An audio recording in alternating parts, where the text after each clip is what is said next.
నీ స్వామిని చూసి పద్మావతి ముందుకు వచ్చి చిన్న పోయిన పతిని గాంచి చిరుకోపముతో ఇటులా పలికే ఏమిటి అక్క ఇటు వచ్చితివి మతి చెడి నీవే పలుకుచుంటివి స్వామిని వదిలి వెళ్ళావంటూ తెలిసే నేను వలచితివి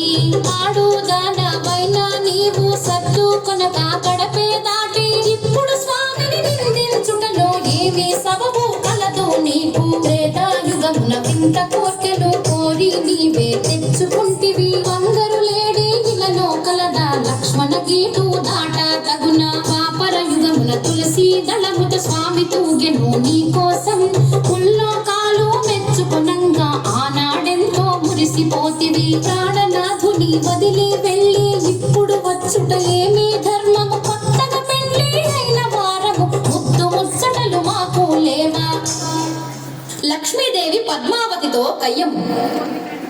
మగలు పోయే చిన్న దాన మాటలు బాగా నేర్చిన దాన ఎంత గడుసరి దానవు నీవు నా పతి నీదు వలలో పడెను పెండ్లి అయిన వారితో నీవు పరిణయమేలా ఒప్పుకొంటివి పురుషులకేనా కరువు వచ్చిన నా మగడే నీకు దొరికినాడా.